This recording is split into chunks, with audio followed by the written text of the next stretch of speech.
That is CA inter income tax. तो अभी अपन एकदम ही ज़्यादा बेसिक्स से स्टार्ट करें कि जिस बच्चे को कुछ भी नहीं आता हो तो उसको भी आ जाएगा। उससे पहले अपने को इनकम टैक्स का बेस जानना जरूरी कि इनकम टैक्स का जो बेस है वो क्या है करके, ठीक है।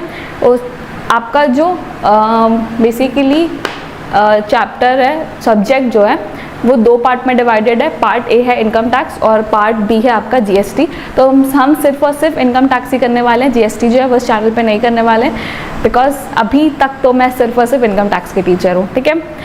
अब हेलो, ठीक है। तो आज से हम स्टार्ट करने वाले हैं अपने मेन इनकम टैक्स के लेक्चर्स, और ये सारी चीज़ें आपके लिए बहुत ही समराइज तरीके से अवेलेबल होंगी, ठीक है। तो और हम लोग हर चीज़ को बहुत ज़्यादा बेसिक से पढ़ेंगे ताकि आपके सारे कॉन्सेप्ट जो है वो क्लियर हो। तो मेन हमारा फोकस है कम टाइम में ख़त्म करना, और दूसरा सारी चीज़ों पे क्लैरिटी लाना, छोटी से छोटी चीज़ों में भी, ठीक है। अब सबसे पहले अपन बात करेंगे, सब्जेक्ट का नाम क्या है बेटा, इनकम टैक्स, ठीक है। तो इनकम टैक्स जो है वो क्या अल्टीमेटली पैसा है। तो अब पैसा गवर्नमेंट को क्यों चाहिए, why government wants money, government को पैसा क्यों चाहिए, वाई। और सेकेंड चीज़ ये है कि पैसा आएगा कहाँ से, फ्रॉम वेयर। तो वाई का तो बहुत ही सिंपल रीज़न है बेटा, देश को डेवलप करने के लिए, ताकि हम हर चीज़ों में क्या बोलते हैं आगे बढ़ सके। और जैसे आपको घर चलाने के लिए पैसा चाहिए, मंदिर चलाने के लिए पैसा चाहिए, वैसे आपको देश चलाने के लिए पैसा चाहिए। तो हर चीज़ पैसे चलती है, तो अपने को ऑलरेडी पता ही है। तो गवर्नमेंट को भी क्या चाहिए, पैसा चाहिए। किसके लिए बेटा, डेवलपमेंट के लिए, कि कंट्री अपनी क्या हो सके, डेवलप हो सके। अब फ्रॉम वेयर, तो एक तरीका तो हम लोग को ऑलरेडी पता है क्या बेटा, कहाँ से आ सकता है पैसा, तो टैक्सेस से आता है। अब टैक्स का मतलब यहाँ पर सिर्फ इनकम टैक्स नहीं है, टैक्स का मतलब सारे टैक्सेस होगा, जैसे कि आपका इनकम टैक्स, GST और अदर जो उनके इस पे इंटरेस्ट लग रहा है, पेनाल्टी लग रही है, जो उनके स्टेट टैक्सेस है, सारी चीज़ें जो वो टैक्स के अंदर आ चुकी है, ठीक है। और कहाँ से आ सकता है पैसा, तो पैसा आपका आ सकता है उनके बिजनेसेस से, क्योंकि गवर्नमेंट के कुछ बिजनेस भी है ना, उनकी कुछ ऑयल कंपनी है, गैस कंपनीज हैं, और क्या बोलते हैं रेलवे है। तो जो गवर्नमेंट अपना बिजनेस करती है वहाँ से आता है। कुछ आता है आपका इंटरनेशनल बोरोइंग से,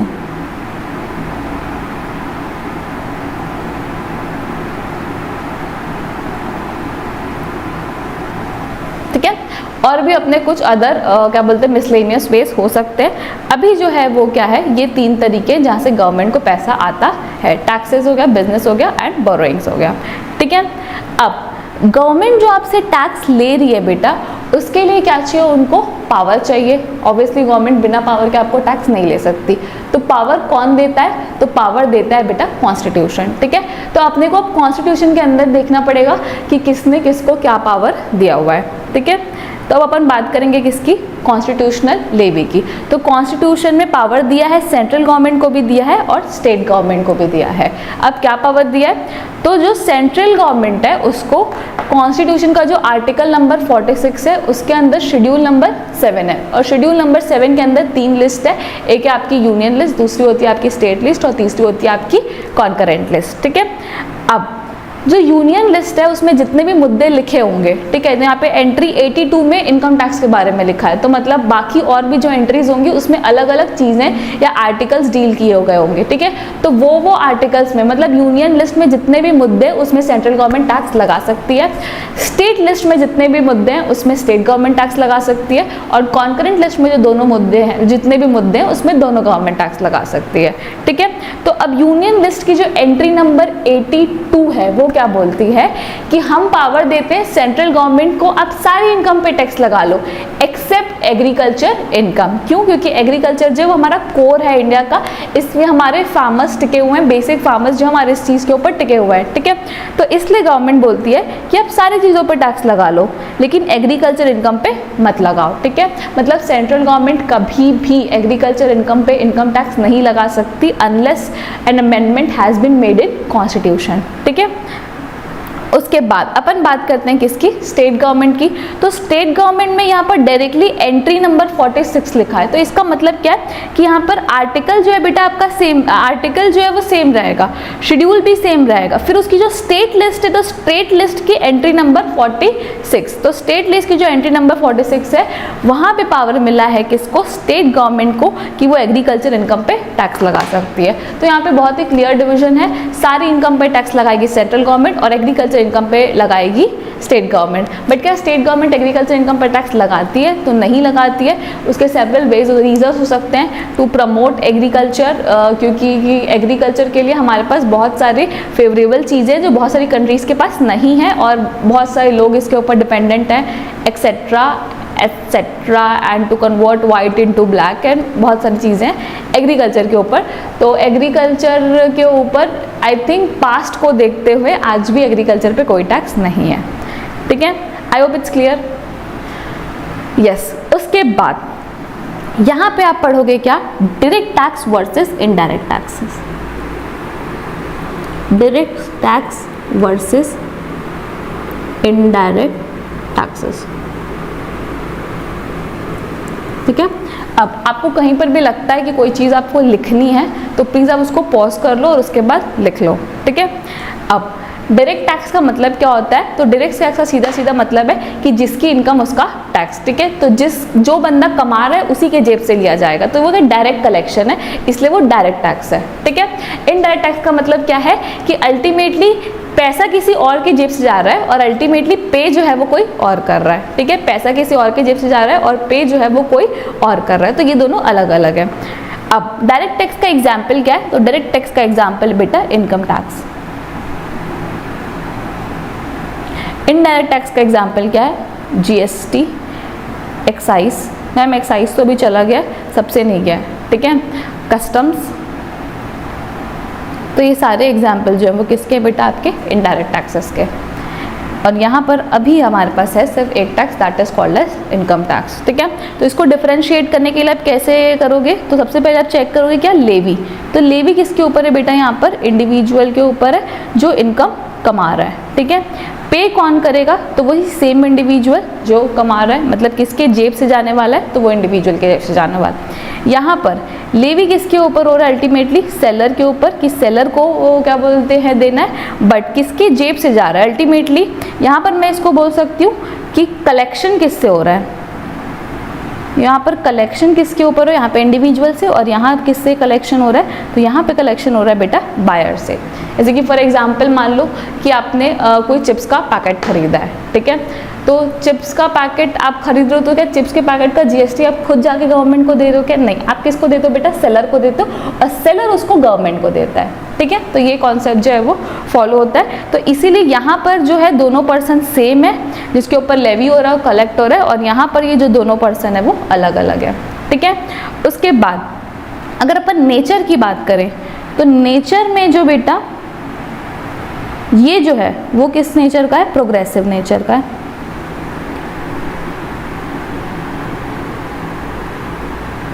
और ये जो है वो रिग्रेसिव नेचर का है।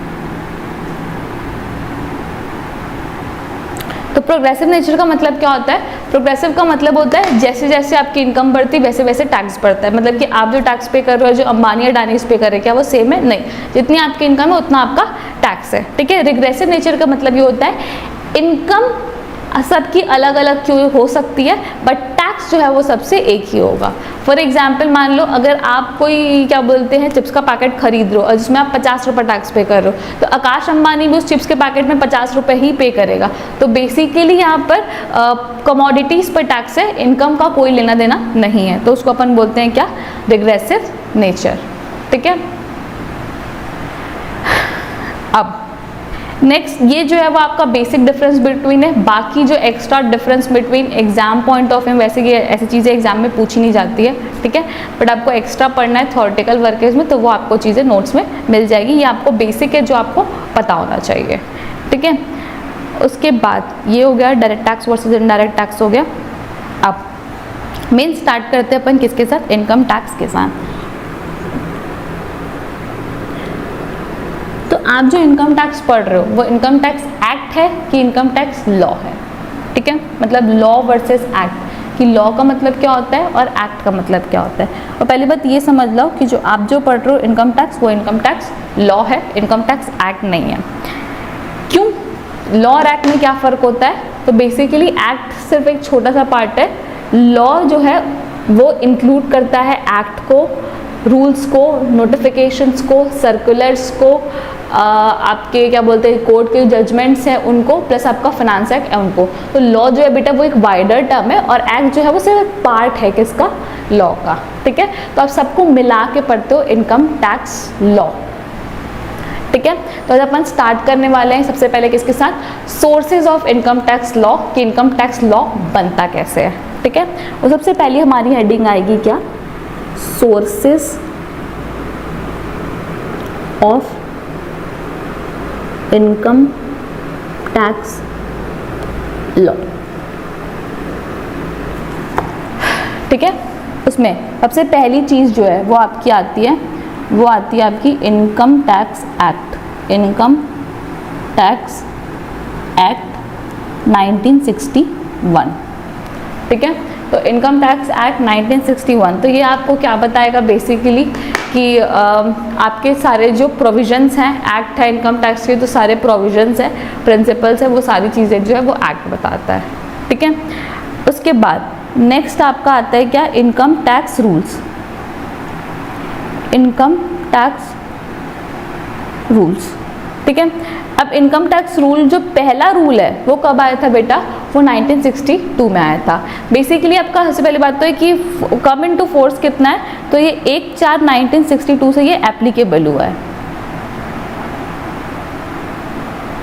ठीक है, तो आपका जो फर्स्ट रूल है वो कब आया था? आपका वो आया था 1962 में। ठीक है, तो रूल क्यों लाया जाता है? तो रूल लाया जाता है एक्ट को सपोर्ट करने के लिए, एक्ट को चलाने के लिए। तो एक्ट में आपको सिर्फ प्रोविजंस बताए जाते हैं कि ऐसा ऐसा प्रोविजन है करके, बट ये फॉलो कैसे होगा? कोई नई स्कीम आई, कोई नई चीज़ है तो वो फॉलो कैसे होंगी, क्या होंगी? तो एक जो डिटेल्ड एक्सप्लेनेशन है, proper application of the same, तो वो सारी चीज़ें जो है वो किस में डील की जाती है? रूल्स में डील की जाती है। ठीक है, उसके बाद थर्ड चीज़ होती है बेटा आपकी सर्कुलर एंड नोटिफिकेशंस।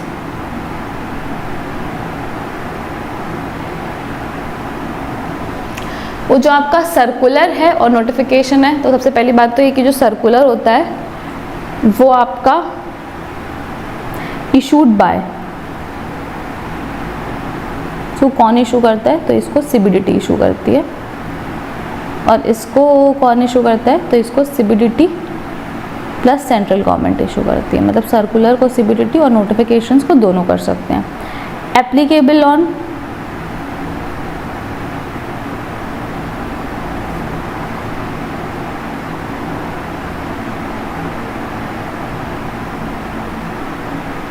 अब एप्लीकेबल ऑन किसके ऊपर एप्लीकेबल होता है? तो ये आपका एप्लीकेबल होगा only on income tax department, कि सिर्फ डिपार्टमेंट वाले के ऊपर एप्लीकेबल होता है। ऑल असेसी, ये सारे सबके ऊपर एप्लीकेबल ऑन ऑल, तो ये सबके ऊपर एप्लीकेबल होता है। ठीक है, असेसी में लो एप्लीकेबल ऑन ऑल कर लो, ऑन ऑल। ठीक है, तो अब इशूड बाय, इशू कौन कर रहा है? तो इशू कर रहा है सर्कुलर को सीबीडीटी, नोटिफिकेशन को सीबीडीटी और सेंट्रल गवर्नमेंट दोनों इशू कर सकते हैं। वो दोनों में से ज़्यादा पावरफुल कौन सा हुआ? ऑब्वियसली बात है नोटिफिकेशन ज़्यादा पावरफुल हुआ। अब सर्कुलर को इशू क्यों किया जाता है? तो वो किया जाता है to make a guidance over their own department, कि अपने खुद के डिपार्टमेंट के लोग हैं उनको गाइड करने के लिए हम सर्कुलर्स बनाते हैं कि आपको कैसे इनकम टैक्स एक्ट को एप्लीकेबल करना है। उनको कोई प्रॉब्लम आ रही है तो उसको सॉल्व करते हैं अपन सर्कुलर के थ्रू। नोटिफिकेशन जो है वो किसी एक्ट में कोई वर्ड जिसका मीनिंग नहीं समझ आ रहा है, यहाँ पे कोई कंफ्यूजन है या फिर कोई जजमेंट आ गया जो कॉन्ट्राडिक्टरी जजमेंट है, या कोई भी ऐसी चीज़ जो गवर्नमेंट जिसके ऊपर क्लैरिफिकेशन देना चाहती है, तो वो नोटिफिकेशन है जो कि सबके ऊपर एप्लीकेबल हो जाता है। अब क्या सर्कुलर जो है वो नॉर्मल असेसी यूज़ कर सकता है कि नहीं कर सकता है? तो कर सकता है if they're beneficial for them. मान लो अगर कोई असेसी सर्कुलर का यूज़ करके कोई केस जीत जाता है इनकम टैक्स डिपार्टमेंट, तो वो उस सर्कुलर को यूज़ कर सकता है। ठीक है, तो assessee can use circular if they're beneficial for them. तो यहाँ पर आप लिख लेना assessee can use circular if they are beneficial for them. ठीक है, उसके बाद चौथा है बेटा आपका क्या, court judgments, COURT, court judgments. अब अगर मैं कोर्ट जजमेंट की बात करूं तो नॉर्मली हमें अपन दो कोर्ट को डील करेंगे, एक हाई कोर्ट दूसरा सुप्रीम कोर्ट। जो हाई कोर्ट का जजमेंट होता है वो पर्टिकुलरली एक स्टेट के ऊपर आता है, और जो सुप्रीम कोर्ट का जजमेंट होता है वो it's like a law of land, तो वो सबके ऊपर एप्लीकेबल होता है और वो मैंडेटरी एप्लीकेबिलिटी होती है। ठीक है, उसके बाद नेक्स्ट आता है बेटा क्या आपका एनुअल फाइनेंस एक्ट। ठीक है, नॉर्मली नोन एज बजट, कि नॉर्मली आप उसको एज अ बजट भी बोलते हो। ठीक है, but it is not actually a budget, is a part of budget, कि बजट का वो पार्ट जहाँ पे डायरेक्ट टैक्स और इनडायरेक्ट टैक्स के चेंजेस डील किए जाते हैं उसको हम बोलते हैं एनुअल फाइनेंस एक्ट। ठीक है, अब एनुअल फाइनेंस एक्ट जो है वो हर साल आता है।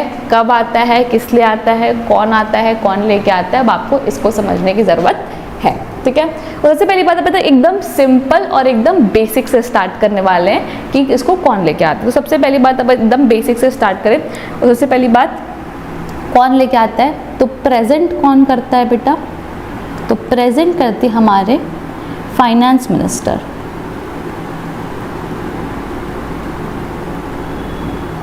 कहाँ प्रेजेंट करते हैं, पार्लियामेंट में। ठीक है, अब ये कब प्रेजेंट होता है, तो ये प्रेजेंट होता है आपका 1 फरवरी।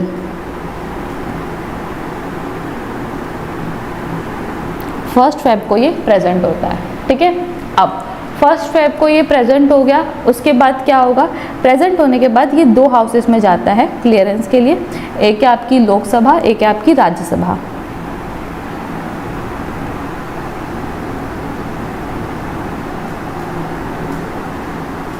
अब जब ये दोनों हाउसेस में पास हो जाएगा, लोकसभा में और राज्यसभा में, तो इसको लेना पड़ेगा क्या, एसेंट। किसका एसेंट लगेगा बेटा, प्रेसिडेंट का। एसेंट का मतलब क्या होता है, साइन। जब प्रेसिडेंट उसके ऊपर साइन कर देता है तो वो बन जाता है क्या, लॉ। तो आपका कोई भी लॉ, कोई भी एक्ट जो आता है वो ऐसे ही आता है। ठीक है, अब जो फाइनेंस बेसिकली जो चीज़ें जो फाइनेंस मिनिस्टर प्रेजेंट करता है पार्लियामेंट में बेटा, तब वो होता है फाइनेंस बिल।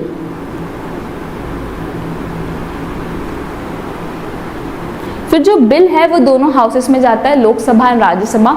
दोनों हाउसेस से पास होके वो प्रेसिडेंट के एसेंट के लिए जाता है, और जब प्रेसिडेंट उसको साइन कर देता है तब वो बन जाता है फाइनेंस एक्ट।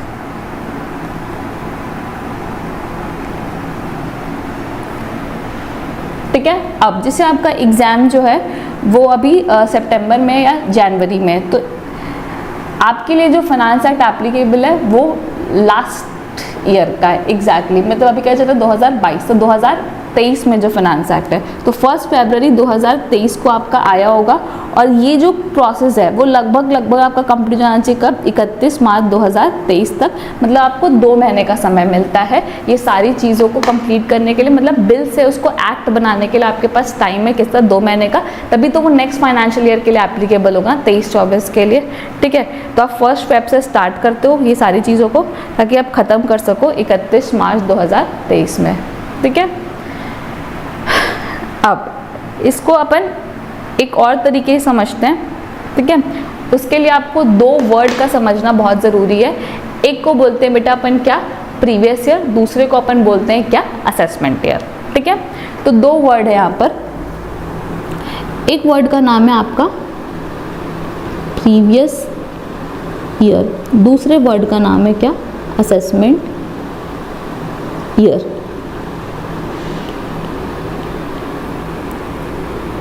प्रीवियस ईयर का मतलब क्या होता है, year in which income earn, तो इनकम जब आपने अर्न की है और जिस साल में आप टैक्स पे करोगे, tax paid on above income,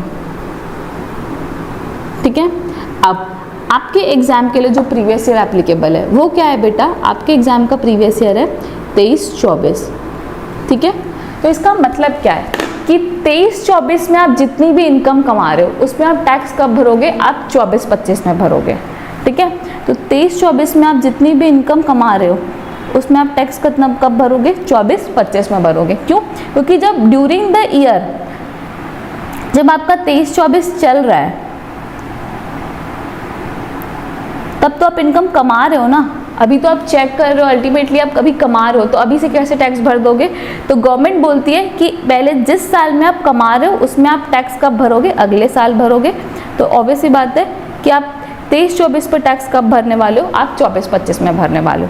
अब आप 24-25 में टैक्स कब भरोगे, तो वो आप कब भरोगे, नेक्स्ट ईयर 25-26 में। तो this is how the concept goes, ठीक है। असेसमेंट ईयर 24-25, ठीक है। तो जैसे आपका प्रीवियस ईयर फिक्स होता है तो उसके बेसिस में उसका असेसमेंट फिक्स हो जाता है। अगर प्रीवियस ईयर 23-24 है तो असेसमेंट ईयर 24-25 ही होगा। अगर प्रीवियस ईयर 24-25 है तो असेसमेंट ईयर 25-26 ही होगा, तो उसका नेक्स्ट वाला ईयर होगा, ठीक है। तो जिस साल में आप जिस साल की इनकम देख रहे हो, जिस साल में आप इनकम कमा रहे हो उसका नाम होता है प्रीवियस ईयर, और जिस साल में आप टैक्स पे करते हो उस इनकम के ऊपर उसको अपन बोलते हैं असेसमेंट ईयर। अब मान लो आप 24-25 की इनकम देखोगे तो उसके लिए असेसमेंट ईयर क्या हो जाएगा, 25-26। फिर 25-26 की देखोगे तो असेसमेंट ईयर क्या हो जाएगा, 26-27। आई होप इट्स क्लियर कि जिस साल में इनकम कमाते हैं उसको अपन बोलते हैं प्रीवियस ईयर, जिस साल में उस इनकम पे टैक्स पे किया जाता है उसको अपन बोलते हैं असेसमेंट ईयर, ठीक है। तो नेक्स्ट ईयर को अपन बोलते हैं असेसमेंट ईयर। अब तो इसके लिए आपका फाइनेंस एक्ट कब आया होगा आपको ये जानना ज़रूरी है। तो इसके लिए आपका फाइनेंस एक्ट आया होगा, मान लो आपका प्रीवियस ईयर जो है वो क्या है 23-24, असेसमेंट ईयर क्या है आपका 24-25, ठीक है। प्रीवियस ईयर क्या आपका 23-24, असेसमेंट ईयर है 24-25। तो उस केस में 23-24 के लिए आपका जो फाइनेंस एक्ट है वो कौन सा एप्लीकेबल होगा, फाइनेंस एक्ट 2023। क्यों? क्योंकि इसके लिए आपका फाइनेंस बिल कब आया होगा, 1 फरवरी 2023 को फाइनेंस मिनिस्टर ने प्रेजेंट किया होगा। कितने बजे प्रेजेंट होता है बेटा, 11 बजे, ठीक है।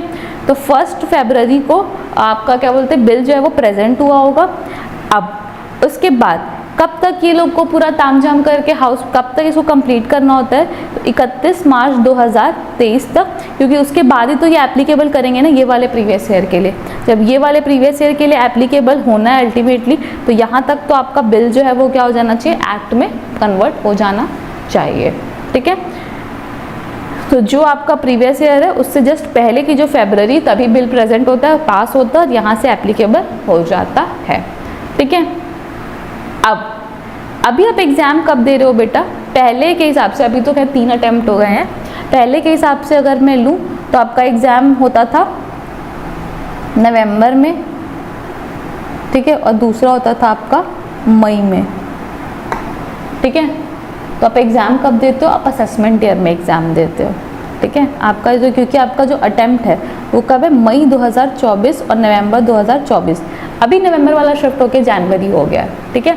तो वो भी क्या बोलते हैं असेसमेंट ईयर के अंदर ही फॉल करेगा। अगर मैं इसको जनवरी भी और सितंबर और जनवरी भी कर देती हूँ, मान लो ये सितंबर 2024 है और ये जनवरी 2025 है, तो ये भी असेसमेंट ईयर में ही फॉल करता है, ठीक है।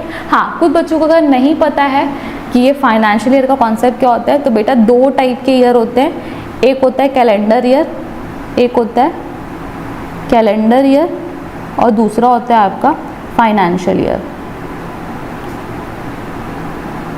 ठीक है।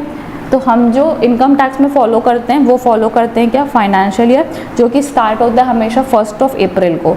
तो मान लो 1/4/2023 से स्टार्ट होगा, ख़त्म होगा हमेशा 31 मार्च 2024 को। तो आपका जो फाइनेंशियल ईयर हो गया ये कौन सा हो गया, 23-24। तो जो फाइनेंशियल ईयर होता है वो हमेशा स्टार्ट होता है अप्रैल से और ख़त्म होता है कब, मार्च में। आई होप इतना बेसिक आपका क्लियर हो गया है कि ये सब चीज़ें जो है वो क्या होती है, प्रीवियस ईयर क्या होता है, असेसमेंट ईयर क्या होता है। ये जो बेसिक चीज़ें वो आपको पता होनी चाहिए basically to move forward in income tax. अब अपन क्या करने वाले हैं, तो अपन ये जो ऑलरेडी चीज़ें हम लोगों ने पढ़ी है उसको अपन क्या बोलते हैं, चार्ट के फॉर्मेट में रिवाइज करेंगे, ठीक है, कि चार्ट में क्या लिखा हुआ है सारी चीज़ें। तो शॉर्ट में आप लोगों ने पढ़ लिया है, मेन जो कॉन्सेप्चुअल चीज़ आपको दिमाग में बैठ गई है, बट एक बार बुक की भी रीडिंग लेनी ज़रूरी है, ठीक है। अब मैं आप लोगों को इसके थ्रू ये बताऊंगी कि क्या यूजुअली पूछा जा सकता है एग्जाम में, और ज़्यादातर एग्जाम में ज़्यादातर के थ्योरी नहीं आती, बहुत कम कभी थ्योरी आ गई तो क्वेश्चन आ गया, या कोई जो नया अमेंडमेंट है उसके ऊपर थ्योरी पूछी जा सकती है। ज़्यादातर एग्जाम में थ्योरी नहीं आती है, ठीक है, बट फिर भी बेसिक आपको पता होना चाहिए, पढ़ के चले जाओ, क्या पता आ जाए एग्जाम में, ठीक है। तो अब अपन स्टार्ट करेंगे इम्पॉर्टेंट डेफिनेशंस।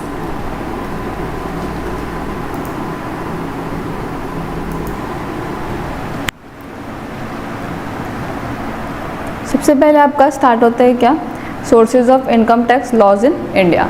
उसमें सबसे पहला आता है 1961 इनकम टैक्स एक्ट। तो इसमें इसके अंदर क्या क्या होता है, तो इसके अंदर होता है बेटा क्या, टैक्सेबल इनकम आप कैसे निकालोगे, टैक्स लाइबिलिटी आप कैसे निकालोगे, उसके बाद अगर आपके ऊपर असेसमेंट हो गया, अपील हो गई, पेनाल्टी हो गया, प्रोसिक्यूशंस हो गए, तो ये सारी चीज़ें कैसे होंगी, फिर पावर्स और ड्यूटीज़ क्या होगी इनकम टैक्स अथॉरिटी की। तो ये सारी चीज़ें जो है वो कौन बताता है, इनकम टैक्स एक्ट बताता है, ठीक है।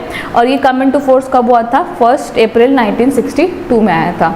उसके बाद नेक्स्ट क्या आपका, income tax rules 1962 amendment amended up to date. मतलब कि रूल्स जो है बेटा वो जब गवर्नमेंट को ऐसा लगता है कि किस चीज़ पे क्लैरिफिकेशन लाना है तो वो बाय नोटिफिकेशन जो है वो रूल्स इशू करती है।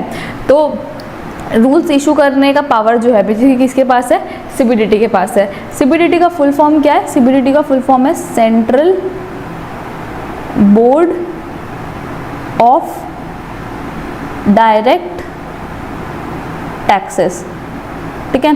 तो सीबीडीटी का फुल फॉर्म है central board of direct taxes. तो CBDT is empowered to make rules which guides which includes forms procedure principle made applicable by notification in the gazette of India, ठीक है।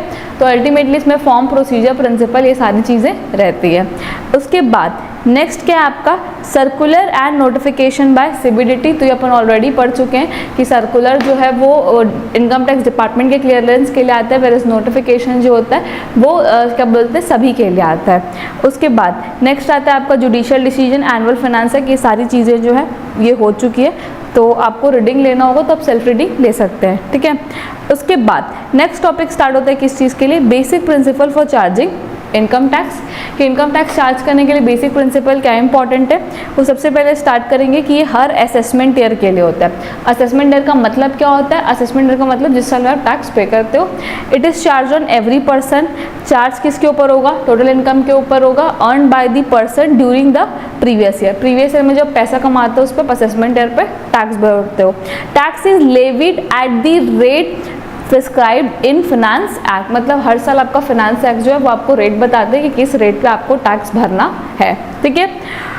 उसके बाद नेक्स्ट आपके दो important topic जो already आपको आते हैं, एक होता है बेटा असेसमेंट ईयर, दूसरा होता है आपका प्रीवियस ईयर। प्रीवियस ईयर मतलब जिस ईयर में आप इनकम कमा रहे हो, असेसमेंट ईयर मतलब जिसमें आप टैक्स पे कर रहे हो। तो बट यहाँ पर डेफिनेशन जो है वो ऐसी नहीं दी गई है, डेफिनेशन थोड़ी अलग दी गई है। डेफिनेशन क्या बोलती है, assessment year means the period of 12 month commencing on first day of April every year, जो हर साल अप्रैल में फर्स्ट डे में कमेंस होता है। And it is the year just before the previous year. Wow, जो प्रीवियस ईयर के पहले वाला साल है वो असेसमेंट ईयर है। वैसे लिख देना असेसमेंट, प्रीवियस ईयर के जो बाद वाला ईयर है वो असेसमेंट ईयर, और असेसमेंट ईयर के जो पहले वाला ईयर है प्रीवियस ईयर है। Wow, in which income earn in previous year is tax, तो जिस साल में आप टैक्स पे करते हो। अब प्रीवियस ईयर और uniform year etcetera. Previous year means the financial year immediately preceding the assessment. Assessment year के पहले वाला साल जो प्रीवियस ईयर है। Income earned in a year is assessed in the next year. The year in which income is earned is known as previous year. Next year in which income is assessed is known as assessment year. जिस साल में आप assess करते हो, total करते हो income का, उसको अपन बोलते हैं असेसमेंट ईयर, ठीक है।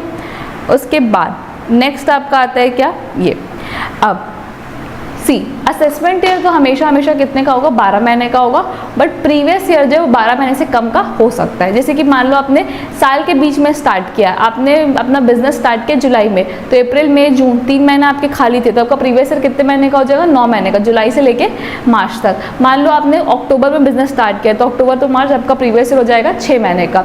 अब आपका एक बिजनेस ऑलरेडी चल रहा है, तो इसका प्रीवियस ईयर 12 महीने। मान लो आपने कोई जो नया सोर्स ऑफ इनकम या नया बिजनेस जो है वो साल के बीच में स्टार्ट किया, तो जब से बिजनेस स्टार्ट हो रहा है और जब से आपका फाइनेंशियल ईयर एंड हो रहा है 31 मार्च तक, उसके बीच का जो डिफरेंस है वो आपका क्या बोलते हैं, प्रीवियस ईयर हो जाएगा।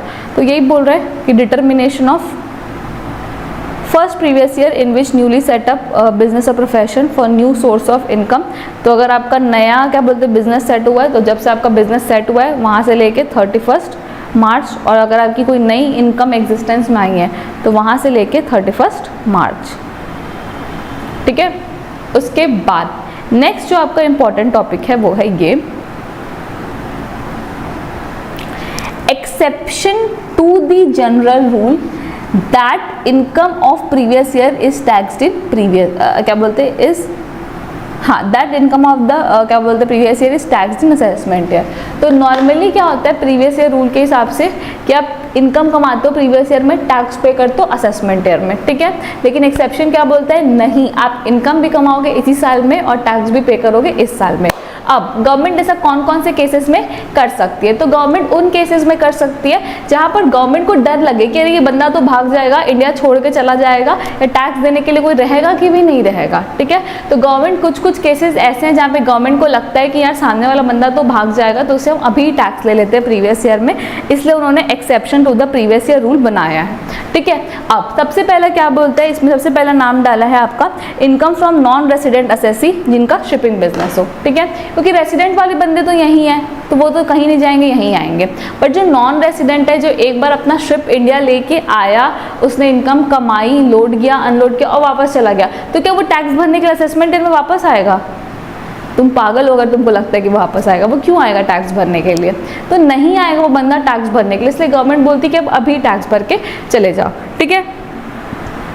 उसके बाद नेक्स्ट क्या बोलता है, income of person who is living India either permanently और फॉर अ लॉन्ग पीरियड। अब कोई बंदा है जिसकी जॉब फॉरेन में लग गई है, या फिर कोई वो बिजनेस करने फॉरेन जा रहा है, कोई भी रीज़न से वो परमानेंटली फॉरेन जा रहा है, कोई लॉन्ग स्टे के लिए, या शादी हो गई उसकी फॉरेन में तो वो वहाँ जा रहा है, तो उस केस में उसको पहले तुम इंडिया में टैक्स भरो, उसके बाद जाओ, क्योंकि पता नहीं तुम वापस कब आओगे। उसके बाद नेक्स्ट है आपका income of bodies form for short duration. मान लो आपने कोई कॉन्सर्ट कराया है कि आपने किसी फॉरेन सिंगर को, जैसे कि रिहाना आई थी फॉरेन से यहाँ इंडिया, तो मान लो कि जो रिहाना का शो है वो एक ओपन ग्राउंड में हुआ था, जहाँ पे आप लोगों ने स्टेज बनवा के कराया था, मतलब मानी जी ने मान लो स्टेज बनवा के कराया, तो वो जो रिहाना, और मान लो कि मानी इसकी इवेंट कंपनी ने शो कराया, ये प्राइवेट का पार्टी नहीं है। फॉर एग्जाम्पल मान लो चलो कि रिहाना इंडिया, हमने रिहाना का शो इंडिया में कराया, तो उसकी टिकट्स बेची और उसके बाद वो शो कंप्लीट हो गया, ठीक है। तो अब वो वापस सेटअप वहाँ से उड़ गया, रिहाना अपने डब्बे लेके वापस चले गए अपने घर में, ठीक है। तो यहाँ पे तो अब वापस से वो खाली ग्राउंड हो गया, तो उसकी डिटेल्स नहीं है ना गवर्नमेंट के पास कि अल्टीमेटली कितने का खर्चा हुआ, कितने का टेंट लगा, कितने का रिहाना का पेमेंट हुआ, क्या केटरिंग लगी, बाकी सारी चीज़ों का कोई हिसाब नहीं है। तो अगर कोई बॉडी जो शॉर्ट ड्यूरेशन के लिए फॉर्म हो रही है, 1 दिन के लिए, 2 दिन के लिए, तो गवर्नमेंट बोलती है कि इसका टैक्स अब अभी भर दो करके, ठीक है। उसके बाद नेक्स्ट क्या है, income of person who is likely to transfer the property to avoid tax. अगर कोई ऐसा बंदा है जिसमें गवर्नमेंट को लगता है कि नहीं यार ये बंदा तो भाग जाएगा, ठीक है, अगर किसी कारण गवर्नमेंट को ऐसा लगता है कि नहीं यार ये बंदा तो भाग जाएगा, तो उस केस में गवर्नमेंट ऐसा बोल सकती है और कर सकती है, ठीक है। उसके बाद नेक्स्ट है आपका इनकम ऑफ डिसकंटिन्यूड बिजनेस, ठीक है। अब डिसकंटिन्यूस बिजनेस का जो प्रोविजन है वो इतना ज़्यादा स्ट्रिक्ट नहीं बनाया गया, वो नॉर्मल बनाया गया है। क्यों नॉर्मल बनाया गया है बेटा? क्योंकि कई बार क्या होता है कि लोगों के बिजनेस डिसकंटिन्यू हो जाता है ड्यू टू एनी डेथ, और सामने वाला पर्सन जो है वो बैंकरप्ट हो जाते हैं, कोई भी ऐसी रीज़न से डिसकंटिन्यू हो जाता है। तो आप एओ को रिक्वेस्ट कर सकते हो, एओ अगर मानेगा कि आप बोलते हैं कि नहीं आप असेसमेंट ईयर में भी टैक्स भर सकते हो, तो आप छोड़ सकता है आपको और असेसमेंट ईयर के लिए दे सकता है, क्योंकि डिसकंटिन्यूस बिजनेस कुछ जेन्युइन रीज़न के कारण होती है, उनके पीछे का रीज़न टैक्स अवॉइडेंस नहीं होता है, इस वजह से, ठीक है। तो पहले वाले में क्या है, नॉन रेसिडेंट का अगर शिपिंग बिजनेस है। सेकंड केस क्या है कि अगर कोई बंदा इंडिया के बाहर जा रहा है फॉर लॉन्ग टर्म और permanently, bodies form for short duration, Rihanna वाला एग्जांपल। चौथा है क्या पे, person who's like to transfer the property, ठीक है, कि कोई इंसान प्रॉपर्टी ट्रांसफर कर देगा टैक्स बचाने के लिए, और इनकम ऑफ डिसकंटिन्यूड बिजनेस। तो यहाँ पर आपको कमाना भी प्रीवियस ईयर में और टैक्स भी भरना है कहाँ पर, प्रीवियस ईयर में।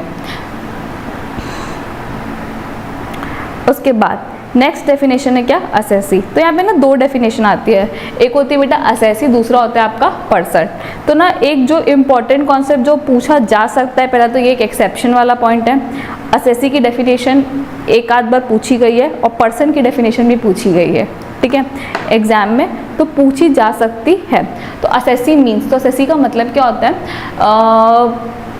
ऐसा कोई भी बंदा जिसकी लाइबिलिटी है इनकम टैक्स में कुछ पे करने की, या असेसमेंट की कोई लाइबिलिटी, उसके ऊपर कोई असेसमेंट होने वाला है, अब उसके खुद के कारण है, उसने कोई प्रॉपर्टी इनहेरिट की थी, इस वजह से किसी भी वजह से अगर वो इनकम टैक्स की प्रोसीडिंग्स के अंदर आता है तो वो असेसी है इनकम टैक्स में, ठीक है। असेसी की स्पेलिंग याद करके जाएँ, ASSESSEE। When I was in CA inter, मेरे को नहीं पता था एसएससी की किस स्पेलिंग कहते थे, तो मैंने इतने SS और EE कहाँ लगाया मुझे भी नहीं पता, ठीक है, बट अब मुझे याद हो गई है। First, a person by whom any tax और any other sum of money, penalty और interest is payable under the act. तो यहाँ पर आप क्या पे कर रहे हो, पेनाल्टी, इंटरेस्ट, मतलब कोई भी सम ऑफ मनी पे कर रहे हो तो आप असेसी हो, ठीक है। दूसरी चीज़ क्या है, every person in respect of whom any proceeding under the act has been taken. आपके अंदर कोई प्रोसीडिंग्स हो चुकी है पहले आपके नाम पे तो भी आप असेसी हो। A person who's assessable in respect of income और लॉस ऑफ अनदर पर्सन। मान लो आप किसी के गार्जियन हो या आपके बच्चों माइनर की कोई इनकम है या किसी की वजह से भी आपको कोई असेसमेंट हो रहा है, किसी और की वजह से आपकी इनकम पे हो रहा है तो भी हो सकता है।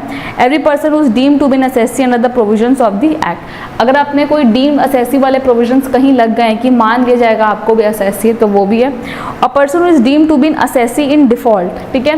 पहले वाले केस में क्या था कि आप असेसी बन रहे हो ये वाले केस में, और यहाँ वाले केस में आप क्या बन रहे हो, असेसी इन डिफॉल्ट बन रहे हो प्रोविजन के कारण। मतलब आपको TDS डिडक्ट करना था, आपने TDS डिडक्ट नहीं किया, आपका बन गया असेसी इन डिफॉल्ट, तो वहाँ पे भी आपको इनकम टैक्स एक्ट लग जाएगा और असेसी के अंदर आ जाओगे। उसके बाद पर्सन की डेफिनेशन बहुत ईजी है। सबसे पहला क्या है बेटा आपका इंडिविजुअल, दूसरा आपका क्या है HUF, तीसरा नेक्स्ट है आपका company, firm including LLP, AOP, BOI, whether incorporated और not, local authority, artificial juridical person, ठीक है। तो वो आर्टिफिशियल जुरिडिकल पर्सन है तो वो भी आ जाएगा। I hope it's clear. तो सबसे अच्छी बात क्या है पता, आपका थ्योरी पोर्शन जो है वो ख़त्म होता है और इसके बाद हम स्टार्ट करेंगे प्रैक्टिकल पोर्शन।